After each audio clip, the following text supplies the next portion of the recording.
आज हम चर्चा इस बात पे करेंगे कि भविष्य क्या होना चाहिए भारतीय मीडिया का। जी हाँ, भारतीय पत्रकारिता का भविष्य कैसा हो। हम जानते हैं कि पिछले कई सालों में लगातार लगभग एक दशक से इस पर चर्चा होती रही है कि जिस स्थिति में भारत की पत्रकारिता आ चुकी है, क्या किसी लोकतांत्रिक देश में पत्रकारिता की ये स्थिति होनी चाहिए या क्यों हो गई है स्थिति। क्या एक आज़ाद देश में एक ग़ुलाम मीडिया हो सकता है और क्यों मीडिया लगातार ग़ुलाम बन गया है। हम कई अलग अलग मुद्दों पर चर्चा करेंगे, जैसे कि हम अतीत का जो मीडिया रहा, अतीत की पत्रकारिता, क्या कभी भारत में पत्रकारिता का स्वर्णिम काल, क्या कभी गोल्डन एज रहा है। इसके बाद बात करेंगे जो हम वर्तमान का जो हमारा मीडिया है, इसको हम किस तरह से देखें, तभी हम जान पाएंगे कि भविष्य का मीडिया कैसा हो। तो भविष्य के मीडिया पर चर्चा से पहले कुछ बातें मैं अपने बारे में आपको बताऊंगी, किस तरह से, किस पत्रकारिता के ख़ास माहौल में मैंने पत्रकारिता की, कब मैं वहाँ दाखिल हुई, क्योंकि ये समझने में आपको आसानी होगी कि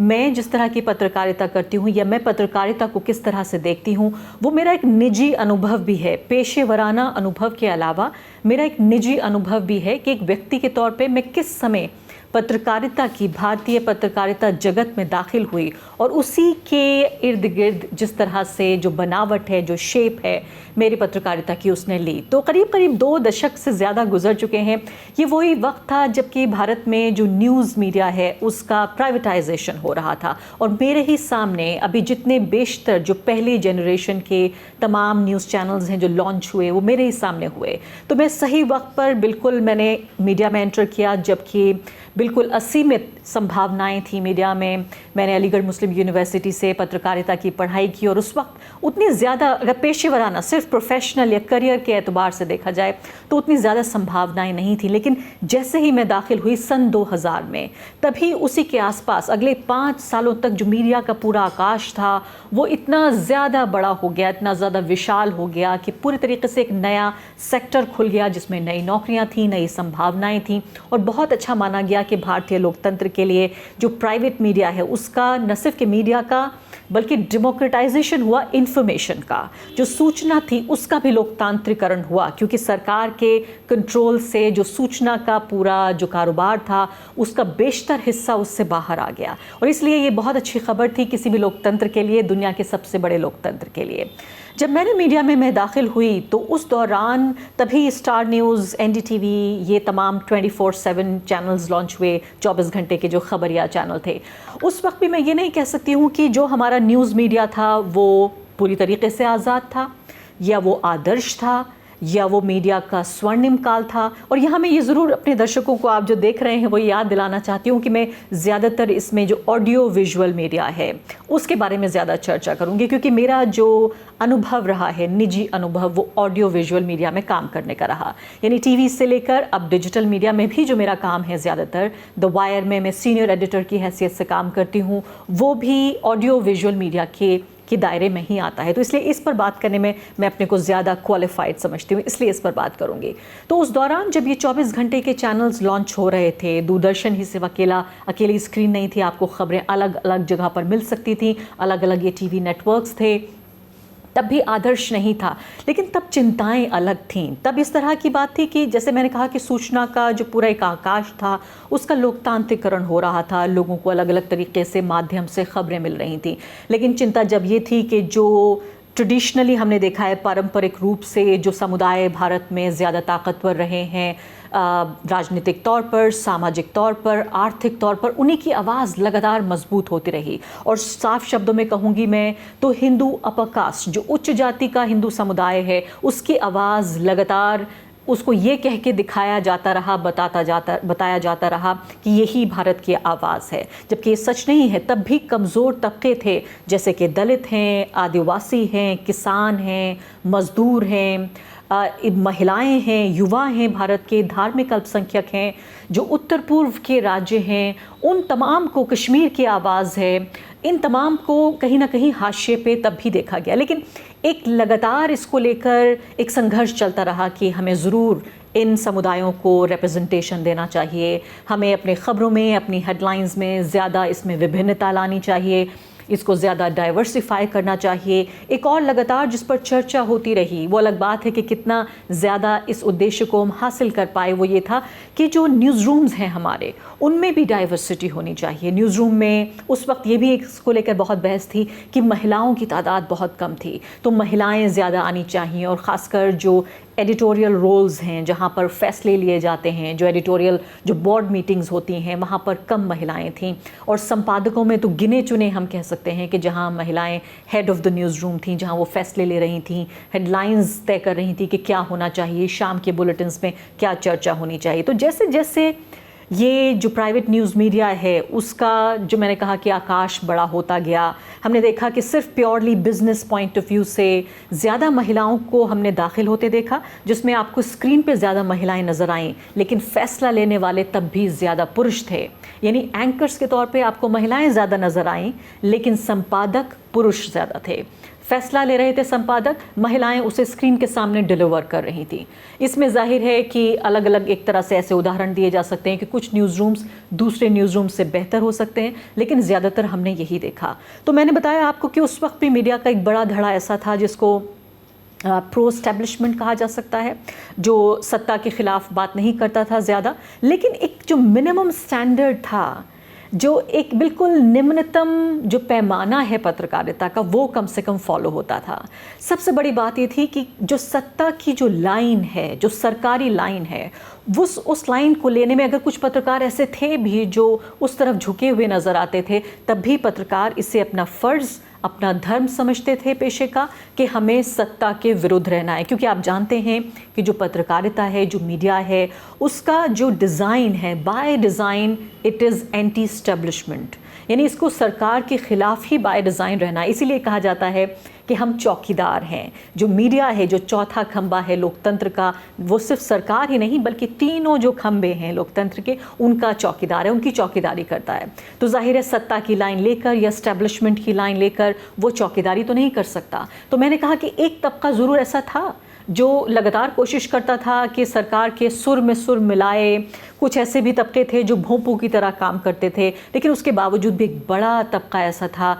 जो बिल्कुल प्रोफेशनल, पेशेवराना अंदाज से अपना काम करता था, जो न्यूज़ रूम को डाइवर्सिफाई करने की बात करता था, जो कमज़ोर तबकों को प्रतिनिधित्व देने की बात करता था न्यूज़ रूम में भी, और जो सब्जेक्ट्स जो पत्रकार कवर करते थे, जिन विषयों पर बातचीत होती थी, उनमें भी। और सबसे बड़ी बात जो बिल्कुल फ़र्क है इस बात को लेकर, यानी कि हम बार बार इस बात को लेकर दलील दी जाती है कि जब भी किसी एक इंडस्ट्री का एक कॉर्पोरेटाइजेशन हो जाता है, उसको कॉर्पोरेट उस पर कब्ज़ा करता है, तो ये बहुत मुश्किल है कि सत्ता से उसको अलग किया जा सके। लेकिन उसके बावजूद भी कॉर्पोरेटाइजेशन हुआ, जिसने डेमोक्रेटाइजेशन भी किया, जो अपार संभावनाएं थीं वो खोली, सरकार के टोटल कंट्रोल से कहीं ना कहीं उसको एक तरह से आज़ाद कराया कई मायनों में। लेकिन साथ साथ ये संघर्ष लगातार बना रहा कि कॉर्पोरेट के दबाव से कैसे मुक्त किया जाए। तो सरकारी दबाव का एक तरह से बदल के तौर पे कॉर्पोरेट दबाव नहीं हो सकता था। तो अब मैं आज की मीडिया पर आती हूँ। मैंने कहा कि वो आदर्श नहीं था, लेकिन आज का मीडिया देखें तो लगभग जो शुरू के 10 साल जो मेरी पत्रकारिता के थे, यानी कि आप मान लीजिए कि सन 2000 से 2010 तक, और थोड़ा सा और आगे आ जाते हैं 11-12 तक भी, पत्रकारिता जैसी थी। पत्रकार, उनका ध्रुवीकरण नहीं हुआ था, ना तो धार्मिक ध्रुवीकरण पे वो बटे हुए थे, ना ही जातीय ध्रुवीकरण, ना ही क्षेत्रीय ध्रुवीकरण। जाहिर है एक तरह से एक धार्मिक भेदभाव या जातीय भेदभाव जो हमारे समाज में है, वो पत्रकारिता की जगत में भी था, लेकिन इतनी ज़्यादा लाइनें नहीं खींची हुई थी, इतनी ज़्यादा तलवारें निकली हुई नहीं थी। पत्रकार अपने को सबसे पहले एक पत्रकार के तौर पर अपनी निशानदेही अपने को आइडेंटिफाई करते थे कि सबसे पहले हम पत्रकार हैं, फिर हम हिंदू हो सकते हैं, मुसलमान हो सकते हैं, प्रो गवर्नमेंट हो सकते हैं, एंटी गवर्नमेंट हो सकते हैं, हम नॉर्थ ईस्ट के हो सकते हैं, या हम उत्तर प्रदेश से आए हुए हो सकते हैं। तो ये अलग अलग हमारी पहचानें थी, लेकिन हमारी जो सबसे बड़ी जो डोमिनेंट आइडेंटिटी थी, जो डोमिनेंट बिरादरी थी हमारी, वो पत्रकारिता की बिरादरी थी, पत्रकारों की बिरादरी थी। लेकिन 2012-13 के आसपास आते आते 2014 के चुनाव से ठीक पहले हमने देखा, मैंने खुद इसको महसूस किया न्यूज़ रूम में, किस तरह से पूरी जो हवा है वो बदलती चली गई, और ये हवा इतनी बदली कि अब ये मीडिया जिसमें मैं सन 2000 में दाखिल हुई वो पूरे तरीके से बदलता हुआ नज़र आ रहा है। तो इससे पहले कि मैं आपको बताऊं कि क्या मीडिया को बचाया जा सकता है, जैसे मैंने कहा कि चिंताएं लगातार जाहिर की जाती हैं कि क्या भारत का भविष्य लोकतांत्रिक होगा, क्या भारत के लोकतांत्रिक भविष्य में मीडिया लोकतांत्रिक होगा, क्या एक आज़ाद देश का मीडिया ग़ुलाम है, या मीडिया की ग़ुलामी ये बताती है कि भारत का बेशतर हिस्सा भी एक तरह से एक आइडियोलॉजिकल या फिर एक सत्ता की ग़ुलामी की तरफ तेज़ी से आगे बढ़ रहा है। थोड़ी सी वर्तमान की बात करते हैं, फिर मैं उस फ्यूचर मॉडल के बारे में आपसे जिक्र करूंगी कि क्या भारतीय पत्रकारिता को बचाया जा सकता है। Can Indian journalism be saved, और इसको कौन बचाएगा, who will save Indian journalism. तो वर्तमान की मैं थोड़ी सी बात कर लेती हूँ, जिसमें साफ तौर पर इसको मैं थोड़ा सा कटु शब्दों का इस्तेमाल करूँगी कि इसको लोग कहते हैं कि प्रो एस्टैब्लिशमेंट मीडिया है। ये बात ठीक है कि एक बड़ा धड़ा प्रो एस्टैब्लिशमेंट है, लेकिन अगर इसको साफ तौर पे देखा जाए तो ये किसी भी लालच, भय या किसी भी सत्ता के सुर में सुर मिलाने वाली पत्रकारिता से अलग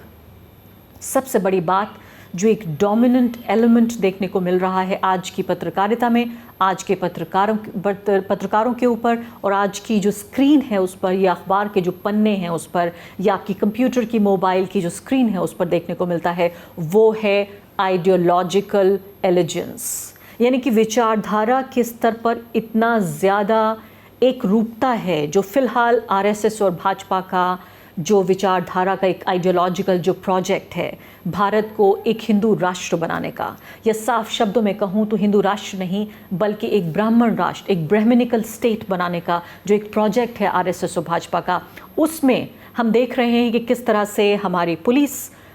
पुलिस के अलावा वकीलों का एक हिस्सा, जजों का एक हिस्सा, ब्यूरोक्रेट्स का एक हिस्सा और पत्रकारों का भी एक बड़ा हिस्सा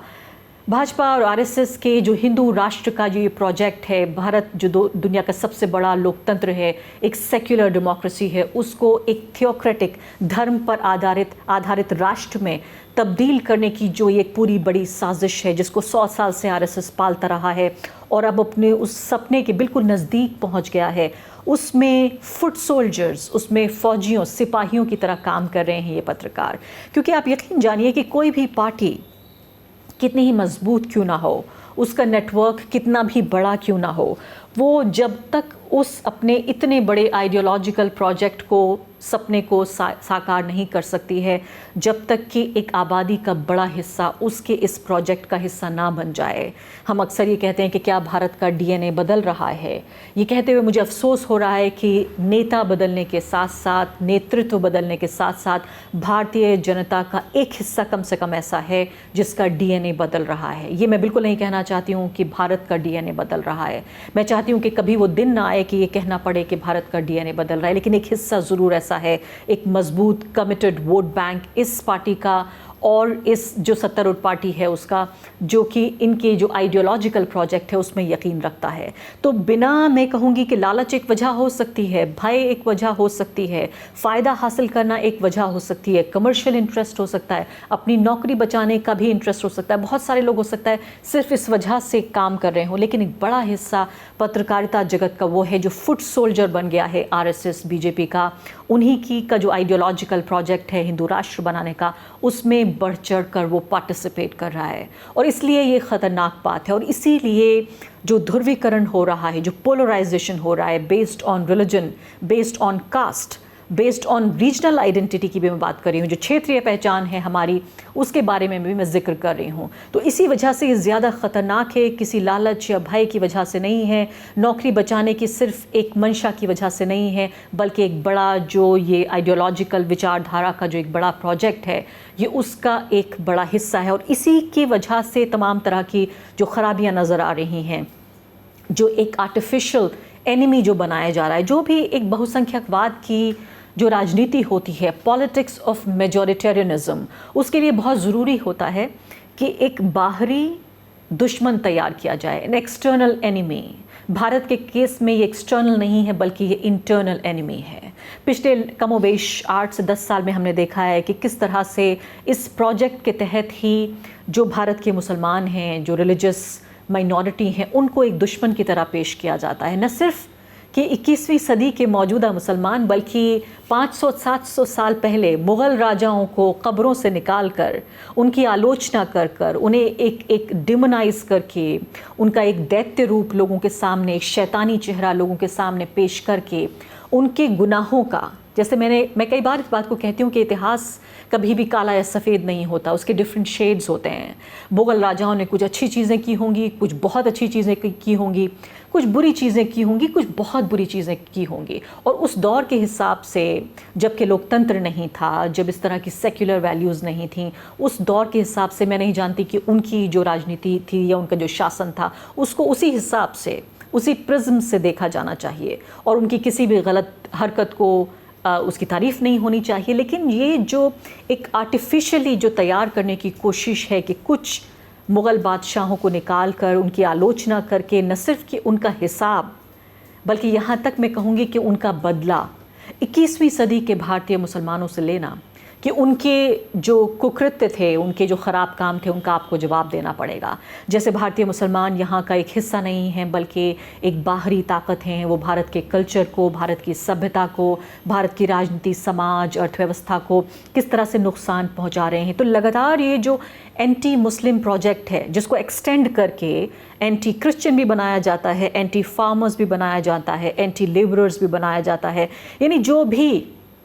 इस सत्ता को, सत्ता की इस विचारधारा को, उनकी इस विचारधारा के प्रोजेक्ट को जो भी अपोज करने का काम करेगा वो राष्ट्रद्रोही कहलाएगा, वो दुश्मन कहलाएगा। और इसलिए हमने देखा कि किस तरह से न सिर्फ कि भारतीय मुसलमान बल्कि इसके अलावा किसानों को आपने देखा हाल ही में कि कैसे उनको डिमोनाइज किया गया, कैसे उनको शैतान के तौर पर, राष्ट्रद्रोही, गद्दार ताकतों के तौर पर पेश किया गया। क्योंकि फिर वही बात थी कि जिस तरह से जो सत्ता की जो एक लहर आगे बढ़ रही थी उसको एक तरह से चुनौती देने का काम कर रहे थे किसान, कर रहे थे नहीं बल्कि कर रहे हैं। अब 9 महीने से भी ज़्यादा गुजर गए हैं कि लगातार प्रदर्शन कर रहे हैं और कह रहे हैं कि सब कुछ ठीक नहीं चल रहा है। क्योंकि ये जो पूरा एक हिंदू राष्ट्र का प्रोजेक्ट है इसको समझना भी बहुत ज़रूरी है कि ये कहता है कि ये हिंदू धर्म के मानने वाले लोगों के नाम पर ये पूरा प्रोजेक्ट चलाया जा रहा है। बट दरअसल ये मैंने कहा कि सिर्फ उच्च जातियों और उसमें भी एक ब्राह्मणिकल स्टेट का ये इमेजिनेशन है जिसमें चूँकि आपको तादाद बड़ी करनी है इसलिए आप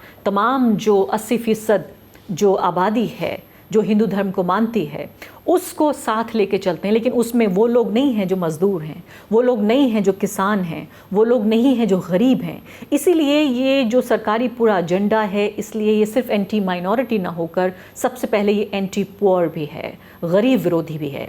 अपनी स्क्रीन पे देखिए, मैं ये देखती हूँ कि जिस तरह की सियासत हमें देखने को मिल रही है वैसी ही बिल्कुल हमारी स्क्रीन है, जैसी हमारी सत्ता वैसे ही हमारे न्यूज़ रूम उसके एक तरह से मिरर इमेज के तौर पर नज़र आ रहे हैं। वो भी गरीब विरोधी हैं, वो भी हाशिए के समुदाय के विरोधी हैं, वो भी जो धार्मिक अल्पसंख्यक हैं उनके विरोधी हैं, वो भी मिसोजिनिस्टिक, एंटी वुमेन यानी महिला विरोधी, वो भी सीधे तौर पर महिला विरोधी हैं। और इसलिए कहते हैं कि गरीबों को सब्सिडी मत दीजिए, या जिस तरह की बिल्कुल रूढ़िवादी पिछड़ेपन की जो बातें तमाम ये संघ परिवार के लोग अक्सर करते रहे हैं कि महिलाओं का काम सिर्फ बच्चे पैदा करना है, महिलाओं का काम सिर्फ किचन में, रसोई घर में खाना पकाना है, उनका ये लिमिटेड रोल होना चाहिए, या महिलाएं जो हैं अपनी बुनियाद पर अपने पैरों पे खड़े होकर अपना फ़ैसला नहीं ले सकती, उनको एक वैस के तौर पर हम उन्हें ट्रीट नहीं कर सकते। ये तमाम चीज़ें आप देखिए अपनी टेलीविज़न स्क्रीन पर भी आपको उसी तरह से नज़र आएंगी, जहाँ एक गाय के जीवन की ज़्यादा अहमियत है, उसको ज़्यादा आज़ादी है, उसके अधिकारों की बात ज़्यादा की जा रही है। एक तो हमारे जज साहब तक ने ये बात कह दी थी गाय के अधिकार को लेकर, लेकिन महिलाओं के अधिकारों को लेकर वो बात नहीं की जा रही है। तो आपको शायद अब तक ये समझ में आया होगा कि जो हमारा जो अतीत रहा मीडिया का, उसमें कहीं ना कहीं जड़ थी, उसकी जो खामियां थीं, उन खामियों का इस्तेमाल हुआ अब के मीडिया की तैयारी में, जो कि बिल्कुल एक तरह से लगभग एक गैर लोकतांत्रिक मॉडल पर चल रहा है, जो मुख्य धारा का मीडिया कहलाता है। अब मैं आती हूँ इस बात पर कि किस तरह से हम क्या ये संभव भी है या फिर ये सिर्फ एक दीवाने का ख्वाब है कि भारत का मीडिया, जो मीडिया का भविष्य है वो कुछ बेहतर हो सकता है। जब वर्तमान इतना ख़राब है, जब भारतीय लोकतंत्र को लेकर तमाम तरह के प्रेडिक्शन हो रहे हैं, तमाम तरह की भविष्यवाणियाँ हो रही हैं कि ये भी सुनिश्चित तौर पर, निश्चित तौर पर नहीं कहा जा सकता कि भारत का भविष्य क्या लोकतांत्रिक होगा, क्या पूरे तरीके से लोकतांत्रिक होगा, क्या धर्मनिरपेक्ष तरीके से लोकतांत्रिक होगा, क्या उदारवादी तरीके से लोकतांत्रिक होगा, क्या भारत का भविष्य बराबरी की सियासत और बराबरी के समाज पर आधारित होगा। क्या जब ये सब कुछ सुनिश्चित नहीं, अभी तक हम नहीं कह सकते कॉन्फिडेंस के साथ, विश्वास के साथ, तो ये कहना कहाँ किस हद तक एक तरह से अक्लमंदी की बात होगी कि भारत के भविष्य, जो भारत की मीडिया का भविष्य है, उसको हम सुनहरा देख सकें या उज्ज्वल देख सकें। इसमें मैं कुछ चीज़ें आपके सामने कहना चाहती हूँ कि क्यों मैं ये समझती हूँ कि अभी भी ये मुमकिन है, ये संभव है कि भारत का मीडिया आज़ाद रहे, मीडिया का एक बड़ा हिस्सा आज़ाद हो जाए। कौन सा एक ऐसा मॉडल होगा वो, जिस मॉडल के ज़रिए हम ये सुनिश्चित कर सकें कि भारत का मीडिया आज़ाद होगा। क्योंकि आप यकीन जानिए, ग़ुलाम मीडिया एक आज़ाद देश में उसकी जगह नहीं है, और ग़ुलामी मीडिया की ये बताती है कि देश भी जो है वो लोकतंत्र से छिटक कर बहुत दूर जा रहा है, या लोकतांत्रिक जो टेंडेंसीज़ होनी चाहिए, जो बिहेवियर होना चाहिए किसी भी देश का, उससे दूर हट रहा है। मैं आपको 2 उदाहरण देना चाहती हूँ। अभी 1 साल के भीतर ही आपने देखा, 1-1.5 साल के भीतर 2 बड़े जन आंदोलन हुए, 2 बड़े मास मूवमेंट्स। NTCAA NRC मूवमेंट, दूसरा था फार्मर्स मूवमेंट। एक मूवमेंट एक तरह से उसको विराम मिल गया, एक विराम दे दिया गया क्योंकि कोरोना का कहर हुआ और जाहिर है इतनी बड़ी तादाद में लोग इकट्ठा नहीं हो सकते थे, और एक तरह से एक बदकिस्मती रही उस आंदोलन की कि वो कानून वापस होने से पहले ही उस आंदोलन को एक तरह से थम गया। वो आंदोलन ख़त्म हुआ या नहीं मैं नहीं जानती, लेकिन एक तरह से थम गया, सड़कों पर वो आंदोलन नज़र नहीं आ रहा। लेकिन दूसरा बड़ा आंदोलन फार्मर्स मूवमेंट, जो किसान आंदोलन है, वो अभी भी आपके सामने सड़कों पर नज़र आ रहा है, और लगता नहीं है कि बहुत कोई हमारे नियर फ्यूचर में इसको निकट भविष्य में ये ख़त्म हो जाएगा। इन दोनों आंदोलनों को आप नज़दीक से देखिए और आप ये समझने की कोशिश करिए कि कैसे हाशिए के वो समुदाय जिनको लेकर मीडिया में रिप्रेजेंटेशन, उनके मुद्दों को लेकर भी, और हाशिए के समुदाय के लोगों को पत्रकारिता यानी कि न्यूज़ रूम में भी जो रिप्रेजेंटेशन है, उसको लेकर जो लगातार हमारे सरोकार और हमारी चिंताएं थी, उसके बावजूद भी कैसे ये दोनों तबके अपने आप को सूचित कर पाए, कैसे इन दोनों जन आंदोलनों को सस्टेन कर पाए। इसकी सबसे बड़ी वजह थी जो ऑल्टरनेट मीडिया है। और मैं ये भी आपको बताऊंगी कि क्यों मैं वैकल्पिक मीडिया की जो पूरी परिभाषा है, वैकल्पिक मीडिया क्या होता है और मुख्य धारा का क्या मीडिया होता है, इन दोनों को मैं चैलेंज करूंगी इस परिभाषा को, क्योंकि ये मेरा मानना है कि जो मीडिया अपने को मुख्य धारा का मीडिया कहता है, अगर वो देश के बेशतर जो कमज़ोर तबके हैं, जिसमें लगभग देश की 85% आबादी है, अगर वो उनको अपने कवरेज से लगभग बाहर रखता है, उनका बजाय इसके एक तरह से दैत्यकरण करता है, उनको डिमोनाइज करता है, उनको बदनाम करता है सुबह शाम दिन रात अपनी टीवी स्क्रीन से, उस मीडिया को आप मुख्य धारा का क्यों कहेंगे? कि सिर्फ वो जो सत्ता में हमेशा रहे, जो स्टैब्लिशमेंट का हिस्सा रहे हमेशा, वो 15% लोग, उनको लगातार रिप्रेजेंट करता रहा, उन्हीं लोगों को क्यों कहा जाएगा कि वो मुख्य धारा का मीडिया है? तो इसीलिए मैं चैलेंज करना चाहती हूँ। सबसे बड़ी बात, इससे पहले मैं आपको बताऊं कि जो 2 बड़े जन आंदोलन रहे, मैं क्यों समझती हूँ कि ये एक बड़ी उम्मीद हमें देते हैं कि क्यों सस्टेन कर पाए। तो ऑल्टरनेट मीडिया ने इन तमाम लोगों को जगह दी, चाहे वो NTCAA NRC मूवमेंट था, उनका जो पूरा कवरेज किया गया, उससे पहले इस कानून को लेकर, ख़ासकर CAA को लेकर जो एक तरह से जागरूकता फैलाने का काम किया वैकल्पिक मीडिया ने, जिसको मैं अब कहना चाहती हूँ कि आप भी कहना शुरू कीजिए कि यही मेन स्ट्रीम मीडिया है। डिजिटल मीडिया इसमें खासकर उसका बड़ा रोल रहा। तो digital media is the new main stream media, क्योंकि डिजिटल मीडिया ही रिप्रेजेंट करता है हमारे देश के सबसे कमज़ोर तबकों को। तो सबसे पहले जब CAA कानून पास हुआ, जब उससे पहले वो CAB था, यानी कि वो बिल था, सिटीजनशिप अमेंडमेंट बिल था, उससे पहले ही एक अवेयरनेस पैदा की डिजिटल मीडिया ने कि ये कानून भारत के संविधान के ख़िलाफ़ है, भारत के जो आइडिया ऑफ इंडिया है उसके ख़िलाफ़ है। भारत का संविधान ये कहता है कि धर्म के आधार पर हम सिटीजनशिप को सुनिश्चित नहीं करते, लेकिन ये कानून दुर्भाग्यपूर्ण तरीके से संसद में पास भी हुआ और साफ तौर पर यह कहता है कि सिटीजनशिप जब नहीं भारत में उसकी जो बुनियाद है सिटीजनशिप की, नागरिकता की बुनियाद, जब वो धर्म नहीं हो सकती, जो नए नागरिक बनाए जाएंगे उनकी बुनियाद, उनकी नागरिकता की बुनियाद धर्म कैसे हो सकती है? तो सीधे तौर पर ये संविधान विरोधी था। इसको लेकर एक अवेयरनेस इस डिजिटल मीडिया ने लोगों के अंदर पैदा की और एक बड़ा मास मूवमेंट हुआ। उस मास मूवमेंट को कवरेज दिया गया। उस कवरेज को, उस मूवमेंट को सस्टेन करने में वैकल्पिक मीडिया की बड़ी भूमिका रही। और यही बात मैं कहना चाहती हूँ कृषि कानूनों को लेकर। कृषि कानून बिल्कुल आनन फानन में, बिना किसानों से कोई राय मशवरा किए हुए, कोरोना काल के बीच में ही, जब पूरी अटेंडेंस में भी नहीं था पार्लियामेंट, उसी दौरान उसको पास कर दिया गया। और जैसे ही पास हुआ फ़ौरन हमने देखा कि पंजाब और उसके आसपास के इलाकों में प्रदर्शन शुरू हो गए। इस वैकल्पिक मीडिया ने किसानों को भी ये बताने की कोशिश की, क्योंकि लगातार जो ये तथाकथित मुख्य धारा का मीडिया है, सरकारी दरबारी मीडिया है, ये जिसको रवीश कुमार कहते हैं गोदी मीडिया है, इस गोदी मीडिया ने लगातार किसानों को, मज़दूरों को, महिलाओं को, युवाओं को हिंदू बनाने की कोशिश की, मुसलमान बनाने की कोशिश की, ईसाई बनाने की कोशिश की, सिख बनाने की कोशिश की, पारसी बनाने की कोशिश की, यानी कि धर्म के आधार पर बांटने की लगातार कोशिश की। वो सब कुछ एक तरह से कुछ पल के लिए भूल कर ये किसान सिर्फ किसान हो गया। उसको पता था कि इस अस्तित्व का संकट है, धार्मिक पहचान उसके पेट में रोटी नहीं डालेगी, धार्मिक पहचान उसका पेट नहीं भरेगी। उसको अपने लिए चिंता हुई, अपने परिवार के लिए चिंता हुई, अपने परिवार के भविष्य के लिए चिंता हुई, और सड़कों पर वो लोग नजर आए। तो दो बड़े मास मूवमेंट, हज़ारों करोड़ के दरबारी सरकारी मीडिया के प्रोपेगेंडा के बावजूद अगर ये दोनों मूवमेंट सस्टेन कर गए, इन दोनों बड़े हाशिए के समुदाय के लोगों को अगर इस बात का अंदाज़ा हुआ कि ये उनके हित में नहीं है, इसका मतलब ये पूरे तरीके से जीत है डिजिटल मीडिया की, और अपने पीठ थपथपा सकते हैं। मैं भी थपथपा सकती हूँ, मैं भी डिजिटल इस वैकल्पिक मीडिया का एक हिस्सा हूँ जो मेन स्ट्रीम मीडिया है, which is the new main stream media, कि हम ये कर पाए। हमने जो मार्जिनलाइज तबके हैं उनका सशक्तिकरण का काम किया हमने सूचना के ज़रिए। हमारा काम सरकारें बनाना बिगाड़ना नहीं है, हमारा काम है लोगों को सूचना देना, सूचना के ज़रिए उनका सशक्तिकरण करना, ताकि वो उस हिसाब से अपनी ज़िंदगी के फ़ैसले ले पाएँ। तो फ़िलहाल जो डिजिटल मीडिया की तस्वीर नज़र आ रही है, इसीलिए मैं काफ़ी हद तक ऑप्टिमिस्टिक हूँ, मैं आशावान हूँ कि जो हमारा फ्यूचर का मीडिया है वो डिजिटल मीडिया है। उसका मॉडल क्या होना चाहिए? उसका मॉडल वही होना चाहिए जो द वायर का मॉडल है, जो बाकी डिजिटल मीडिया भी अपनाने की कोशिश कर रहे हैं, बाकी जो प्लेटफॉर्म्स हैं। और वो मॉडल है पीपल सपोर्टेड मीडिया, यानी आप कॉरपोरेट के दबाव से भी मुक्त रहेंगे, आप सरकारी राजनीतिक दबाव से भी मुक्त रहेंगे। लोगों का मीडिया, लोगों के ज़रिए समर्थन उसको मिलना, यानी लोगों के ज़रिए स्पॉन्सर किया गया, लोगों के ज़रिए सपोर्ट किया गया। आपकी ख़बर आपके ज़रिए, आपके पैसे से आप तक पहुंच रही है। क्योंकि आप यकीन करिए, इस बात को अच्छे तरीके से समझिए कि बुनियादी बात है कि जो फंड करेगा मीडिया को, मीडिया उसको सर्व करेगा। फ़िलहाल जो सबसे बड़ा एडवर्टाइज़र है भारत में, वो कौन है?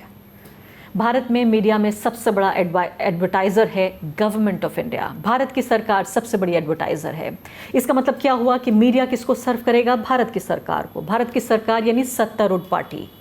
सत्तारूढ़ पार्टी को सर्व करेगा। और ये पूरा जो इक्वेशन है, वो समीकरण पूरे तरीके से बदल चुका है। अभी फ़िलहाल जो जनता है उसको कमोडिटी, उसको प्रोडक्ट बनाकर भारत का मीडिया भारत की जनता को एक कमोडिटी, एक प्रोडक्ट बनाकर, एक उत्पाद बनाकर भारत की सरकार और सत्तारूढ़ पार्टी को बेच रही है। और उनकी किस तरह से जो इंडोक्ट्रिनेशन हो रहा है उनके दिमागों का, वो इसीलिए हो रहा है क्योंकि सबसे बड़ा एडवर्टाइज़र कौन है, जैसे मैंने आपको बताया। तो जहां आप अपना कंट्रीब्यूशन देंगे वो मीडिया आपका होगा। और मैं खुशी के साथ ये कह सकती हूँ कि मेरे प्रोग्राम्स में भी जिस तरह से लोग, और कभी कभी आप हो सकता है आपको ये सुन के, ये उदाहरण जो मैं देने जा रही हूँ आपको हंसी आए कि कैसे छत्तीसगढ़ या और दूर दराज के, उड़ीसा के दूर दराज के इलाकों के लोग मुझे ईमेल लिखते हैं, मुझे मैसेजेस करते हैं, मेरे यूट्यूब के नीचे कमेंट्स आते हैं जिसमें कहते हैं कि मैं आपको अपनी कम आमदनी होने के बावजूद, छात्र होने के बावजूद या बेरोज़गार होने के बावजूद 100 रुपये, 200 रुपये या 300 रुपये महीना मैं देता हूँ या देती हूँ, मेरी खबर कहाँ है? तो उनकी जो शिकायत है वो इसलिए है क्योंकि वो समझते हैं कि हमारी जो जवाबदेही है, पीपल सपोर्टेड मीडिया का ये जो पूरा मॉडल है, हमारी जवाबदेही किसी पॉलिटिकल पार्टी के प्रति नहीं है, किसी नेता के प्रति नहीं है, किसी कॉरपोरेट हाउस के प्रति नहीं है, हमारी जवाबदेही है आम भारतीय के प्रति। तो मेरा ये पूरा विश्वास है कि भारत में जो मीडिया का भविष्य है, पत्रकारिता का भविष्य है, वो न सिर्फ कि ज़िंदा रहेगा बल्कि वो उज्जवल है, क्योंकि एक नया मॉडल जो भविष्य का मॉडल भी है, वर्तमान का मॉडल भी है, वो आपके सामने है, वो तैयार है। पीपल सपोर्टेड मीडिया, लोगों का मीडिया, लोगों के ज़रिए चलाया जाने वाला मीडिया। तो ये सबसे बड़ी बात यह है कि आशा जो है वो मैंने और मेरे जैसे लोगों ने नहीं छोड़ी है। तो भारतीय जो लोकतंत्र है उसकी जो बुनियाद है, आज़ाद भारत के और आज़ाद लोकतंत्र की बुनियाद है आज़ाद मीडिया। आज़ाद मीडिया का भविष्य है पीपल सपोर्टेड मीडिया। शुक्रिया।